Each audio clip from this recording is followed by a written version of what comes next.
Welcome to the Full Minded with Alyssa Bette podcast, where my mission is to normalize the human experience. I believe there's power in authenticity and building a community immersed in it. I plan on bringing you on an in-depth and transparent journey of my life through solo episodes. I will also be interviewing a range of individuals who are willing to share their unique stories. On this podcast, we will dive into topics such as mental health, heartbreak, loss, change, trauma, self-love, and every other topic that makes up the human experience. While I do my very best to provide you insight and knowledge on these subject matters, this podcast is not a substitute for professional help. I am not a licensed therapist. I am simply a human sharing my experiences with the intent to help people feel less alone. If you are suffering, please consult with a licensed professional. Thank you so much for tuning in and enjoy the episode.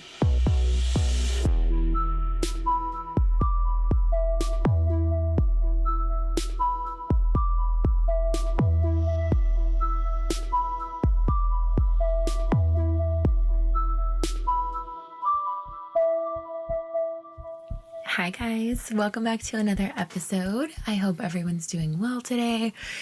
It is a rainy day in Vancouver, but I kind of love it. I love rainy days because I feel like, I don't know about any of y'all, but like when it's sunny out, I feel guilt for being inside if I'm not outdoors. Like I love the heat. I'm a heat baby. I love summer, but I feel like fall and wintertime gives me time to recharge without feeling any guilt. You know, like I'm like, oh, it's raining, so I don't need to leave the house. I can just relax, you know? So I actually personally really love rainy days, especially after a very long and hot summer. So today I was torn between a few different topics and I didn't know what I wanted to talk about. And then I remembered this conversation that I had with somebody when I went to a mental health convention, and it sparked a really interesting topic. So at the convention, we were learning about mental health in the workplace. It was amazing. It was hosted by the Canadian Mental Health Association. For those of you that don't know, that's who I donate a portion of my sales to, my company. They've helped me a lot on my mental health journey. Would highly recommend reaching out to them if you're in any type of mental health crisis. So they brought me on to this amazing workshop and conference to learn all about mental health in the workplace. And it was amazing. It was 3 days long. I loved it. So at one point, they made us all look at our neighbor that was sitting next to us that we didn't know. And they said, share something personal about yourself that person wouldn't know. The goal of this activity was to build a connection with someone. And I was near two people in my row. So we all kind of shared something. And I went first and I was like, I'm riddled with mental illness. I don't know if you know it by looking at me, but like riddled, bro.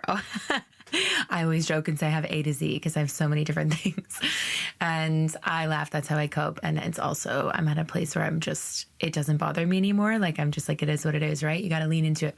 And you know, the guy was taken back. He was like, wow, I would not have expected that. And I was like, yeah, so what would you like to share? And he was like, I feel like in a lot of ways I have failed in my life, career-wise. He's like, I have, you know, a beautiful family, beautiful wife. I have a wonderful home. But I feel like because I have prioritized my family so much, it has made me a failure in my job. And I haven't been able to grow as much as maybe other people would have, or I would have liked. And I said, you know, that's interesting that you say that because to so many, you have succeeded.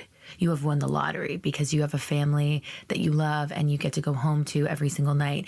And I think it's important to recognize that both failure and success are just simply perspectives. And, you know, you could be successful in so many people's eyes because you have what so many don't. You know, somebody could have a corner office, a fucking Ferrari, and not be able to have kids or not be able to find a significant other that, you know, is compatible with them in a lifetime. And to them, they may feel like they haven't succeeded and that they're a failure. So I think it's just really about that perspective shift and saying, you know, what is success to me and what is failure? And I mentioned to him, I've actually written a blog on this subject before, and I'm about to start a podcast. It was before I started the podcast. And I gave him all the info, so he might be listening to this one. Shout out to you if you are.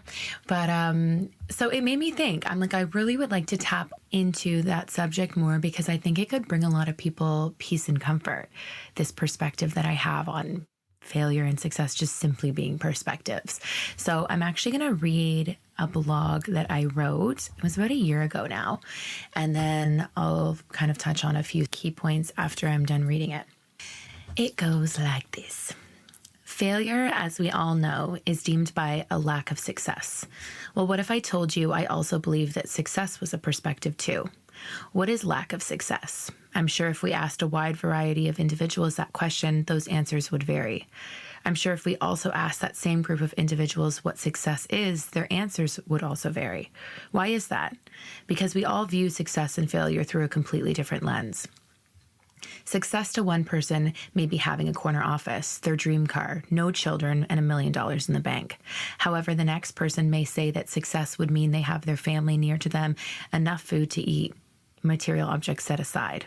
Success and failure are going to mean very different things from one person to the next.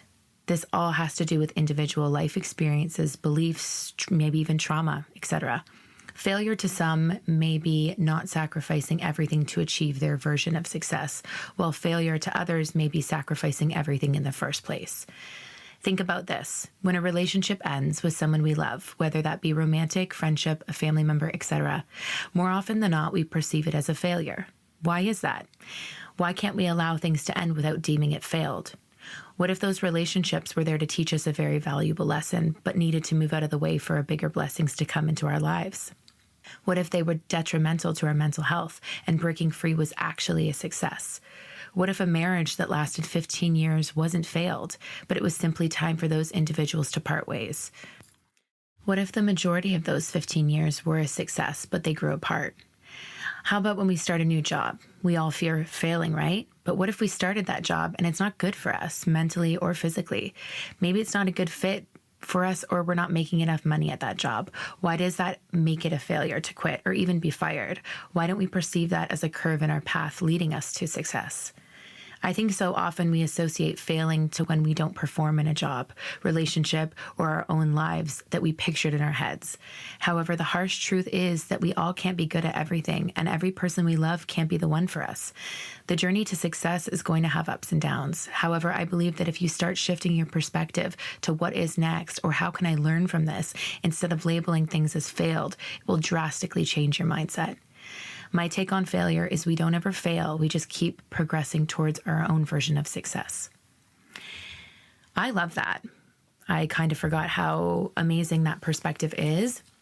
But after thinking about that conversation with that guy, I just wanted to touch on that. And I wanted to share that with other people because I think it's so important to recognize that everybody's version of success and failure is so different, and you literally have the control to change whatever you view as successful, you know what I mean, to yourself. Like, it doesn't need to look like how society shapes it for you, or even your family, or even your partner's version of success. It can literally be whatever you want it to be. And I think for me, in my own business, I know this business will never fail, and to some that may sound delusional, but I don't ever view any obstacle as the end. I'm just like, okay, how do I move around this? Okay, how do I maneuver through this? How do I manage this? You know what I mean? So with that mentality, it won't ever fail because I will always find a way.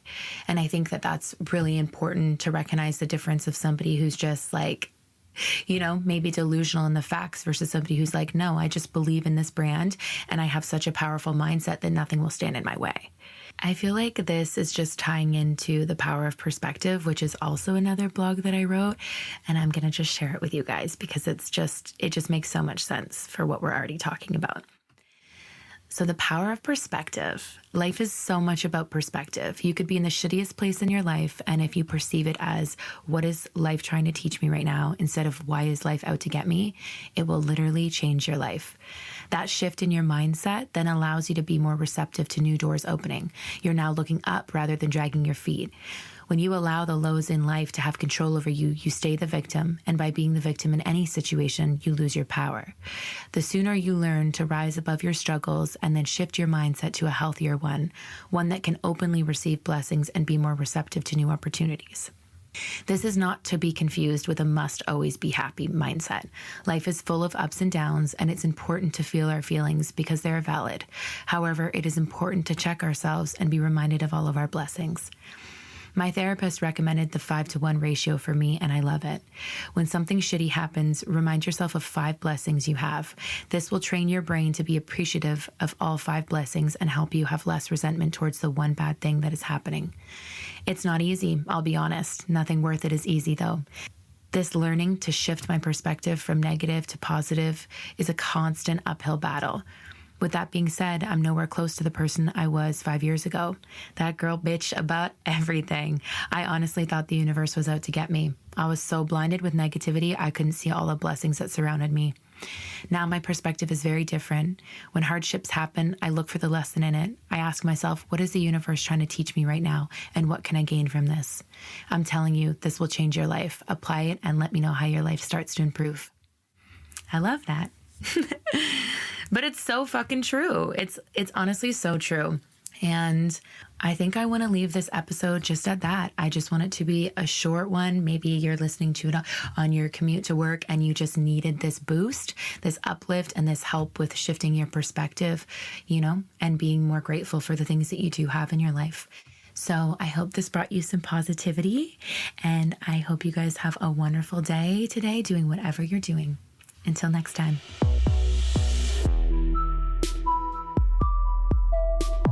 Thank you for tuning in to today's episode. I loved having you. If you wish to support this podcast, please follow us so you never miss an episode. You can also find us on social media at Full Minded Podcast. Please visit our website at www.fullmindedpodcast.com to submit all your questions. If you wish to be a guest on this podcast, please fill out the form on our website to apply.